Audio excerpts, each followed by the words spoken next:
What's up, guys? Just picked up this 2002 Kx250, and as you can see, I can move that Kickstarter down with my hand. So I'm gonna need a new top end, and this video is about taking measurements on your cylinder jug on the inside diameter, and also the piston diameter. Because before you buy a new piston kit, you're gonna need all these measurements, and that's what we're gonna talk about today.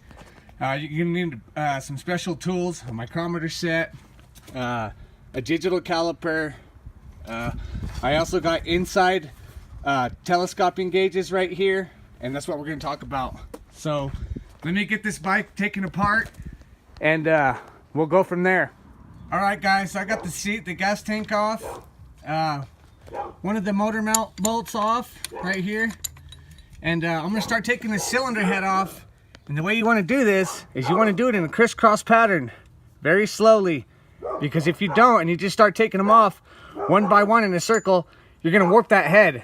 So let me do that, and I'm gonna do it crisscross pattern very slowly, and I'm gonna try to get it off as even as I can. So let me do that, and I'll get back to you. Okay, so the very first thing you guys are gonna want to do before you start taking anything apart is you're gonna want to drain that coolant, and there's a little bolt right here. Just pull that bolt and drain all that coolant out of there. And I've already got all the head nuts off. I've got the exhaust off. I'm gonna go around to this side. I've got the carburetor off. You gotta take carburetor off. Take your subframe loose. And next thing I'm gonna do is I'm gonna get that power valve taken off. I might take this radiator off right here too, because it looks like it's gonna be in the way or something like that. But let me get that stuff done, and we'll get back to you. All right, guys, so I got the radiators off because they were in my way. And then I got the cylinder jug off, and what you wanna do is you wanna do that in a crisscross pattern too. Just loosen them real slow and evenly, that way you get it off correctly, because if not, you're gonna warp the cylinder jug. Okay, and as you can see, I've got some scarring. Oh shit! I got some scarring on that piston right there, and my rings look like they're out of shape, and they don't really look good. They got some scoring on them too. But I don't have no play. If you can move this rod up and down, you guys, then you're gonna have to replace your crank. The side-to-side movement is okay, but up and down is not good. So I'm in good condition right here, so all I have to do is replace the piston. But we'll come over here, and I'll let you guys look at the cylinder jug on the inside. Doesn't look too bad. I mean, there's a little bit of scarring, but it's not too bad. You know what I'm saying? I might get it replated. I don't know yet. We'll see what happens.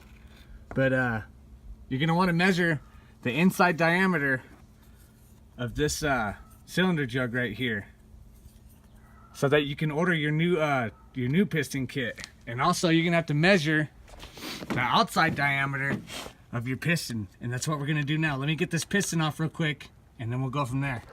So I've got the piston out right now, and my rings, you guys, are shot. They're thick over here on the end gap, but over here on the back side, they're getting real thin right here. And it's only a matter of time, you know, before they get thinner and thinner and thinner, and then these rings are gonna snap from the piston going up and down so fast, and catching the intake port or an exhaust port, and just totally destroying the cylinder jug and the piston and the rings and everything inside. So I kind of caught it at a good time. I just bought this dirt bike, you know, and I'm trying to flip it, but it don't have no power. I mean, and it's real hard to start, you guys, you know. I gotta kick it and kick it and kick it and kick it, and it'll finally start, but it won't run right. It won't idle or nothing. I gotta give it throttle in order for it to run. And the reason why it's not running right is because these piston rings are got wear on them. They got piston wear. Ring wear is what that's called. Ring wear. So just refer to your manual, you know what I mean? This is a 2002 Kx250. Refer to your manual. And my manual is calling for a 66.40 to 66.415 on the cylinder jug on the inside of the diameter. And the piston diameter is going to be a 66336 to a 66351 millimeter. And I've already done my measurements and all that stuff, and they're on this other sheet of paper over here. So I'm gonna go ahead and just order the standard bore, the standard piston kit from Namra. I'm not gonna order a Wiseco or a Vertex. I'm trying to save as much money as I can so I can make profit on my flip. But I'm gonna go ahead and order the 66.40. And I'm not sure, I'm not a professional dirt bike mechanic or nothing like that. You know, I'm learning as I go. But always refer to your manual, man, because I'm pretty sure it might be different on Yamahas or Suzuki's or Hondas and things like that. But this is a KX and it's calling for 66.40. But I'll do another video, you guys, on how to tear it down and get to the piston and how to install the piston and the circlips, the needle bearing, the wrist pin, and all that stuff. But when you're doing it, I don't know if you guys can see the notches on that thing. But there's a notch right there, and there's a notch right there. And you want your end gap, your ring end gap, there's a little gap right here. You want that gap to be right there when you install that piston, okay, and them rings.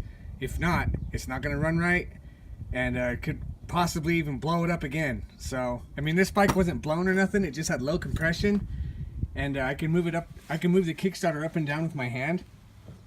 But yeah, I'm gonna go ahead and do a top end on it. You know, I don't see why not, because nobody's gonna want it if it don't run, especially somebody that's gonna want to ride, you know, as soon as possible. But there's people out there that buy clapped out dirt bikes, like I do it sometimes too, but I'm in it for the flipping process. I don't build bikes from the frame up and keep them. I like to make money and I like to learn as I go. So yeah, I'm not a pro or nothing, but these are my tools that I use for measurements and things like that. This is a telescoping gauge right here, you guys. This is a Starrett micrometer with my stand, you know. So yeah, I'm gonna go ahead and order that piston kit. I got all the stuff, all the holes and stuff plugged right now because I'm not gonna put it back together. I got the radiator hose plugged, I got this port over here plugged, and I also got the exhaust plugged.